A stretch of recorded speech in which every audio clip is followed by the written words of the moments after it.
Balik lagi di PTV Show, ngobrol sering tapi nggak bikin boring. Nah, sebelum kita lanjut untuk ngobrol-ngobrol lagi nih, kayaknya haus juga. Boleh nggak sih kalau diminum? Ini udah disediain kan emang ya? Ya, kita cobain ya, bareng nih. Jadul ya. Bismillahirrahmanirrahim.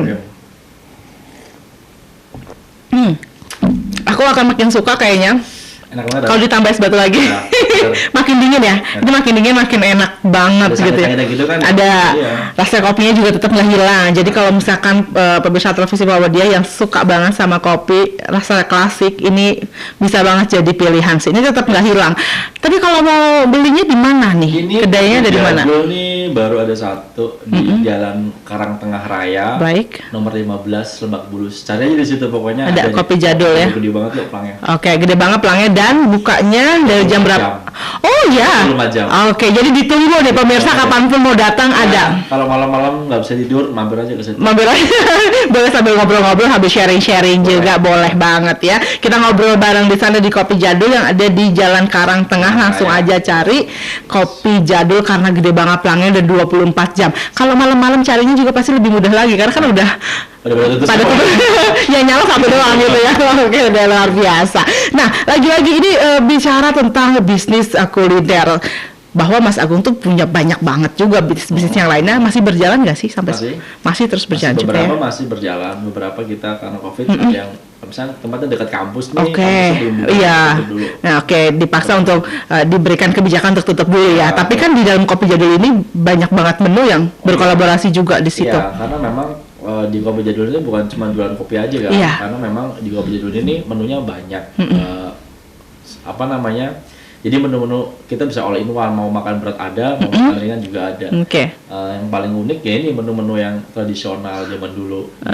Menu-menu yang jarang ditemukan tentunya di kedai-kedai lainnya begitu tapi ya. Kalau makan western, kita barbecue di sana. Ada juga. Ada juga. Mau bikin steak di sana, mau dibikinin atau mau bikin sendiri silakan. Oh, bisa. Bisa. Kita kasih grillnya lah. Seru banget. Jadi bisa ajak teman-teman juga. Kita siapin dagingnya, kita siapin bumbunya, silakan nge-grill sendiri. Alat-alatnya juga udah dari situ ya. Kita siapin.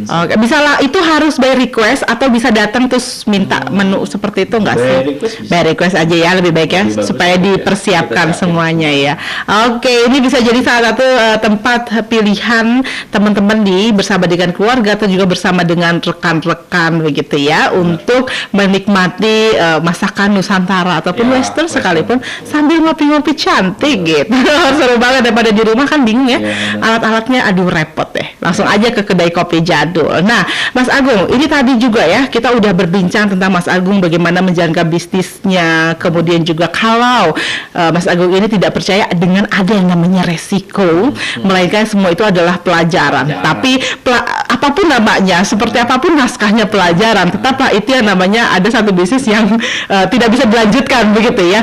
Tapi bagaimana menyikapi hal tersebut ketika bisnis tidak bisa lagi diselamatkan? Bagaimana Mas Agung menyikapinya? Kita tetap positive thinking ya. Mungkin jatah kita di situ sekian tahun. Jadi kita positive thinking. Berarti sampai sini aja rezekinya. Jatahnya segini aja gitu. Berarti mungkin kita disuruh pindah tempat lagi atau buat tempat lagi untuk ngasih rezeki orang yang berbeda. Kalau tadi kita ngontrak di sini, tiba-tiba kita nggak lanjutin, kita akan buka lagi di tempat lain, dan itu akan ngasih rezeki buat orang lain. Betul. Jadi memang rezeki udah cukup di situ aja tuh. Baik. Nah, kita pindah lagi. Dan kondisi kopi seperti ini banyak sekali orang-orang di luar sana berpikir negatif ya, atau negatif thinking. Nah, kita nggak bisa nih terus-terusan untuk down, untuk berpikir negatif. Kok kita gini, gimana? Kita harus tetap menjadi orang yang positif di antara orang negatif. Betul. Kita tetap positive thinking, kita tetap semangat bagaimana kita buka bisnis dalam masa COVID ini, dan orientasinya ke depan. Setelah COVID selesai, kita bakal seperti apa dan kita bakal menjadi seperti apa. Sebenarnya ini jadi satu masa kita untuk mengevaluasi diri dan memastikan hari depan itu akan bagaimana itu hari ini ya.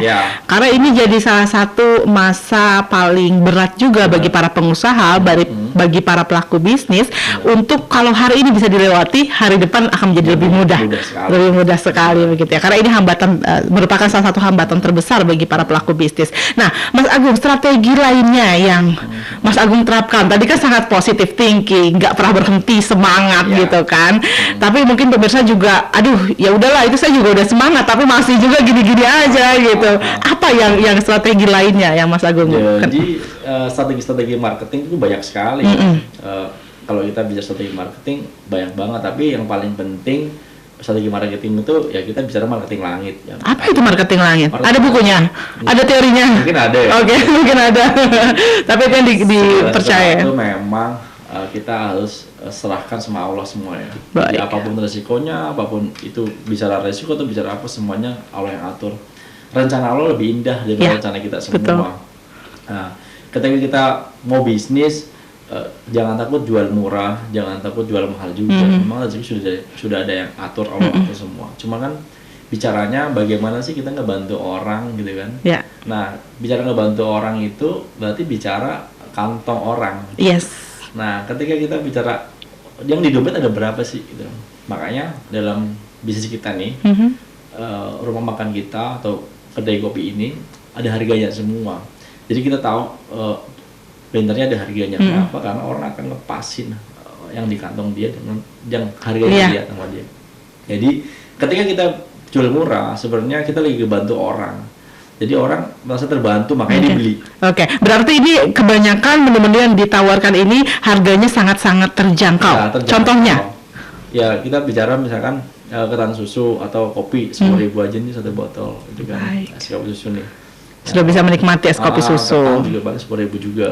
Gitu ketan juga 10.000. Ketan serundeng 10.000. Jadi memang harganya terjangkau.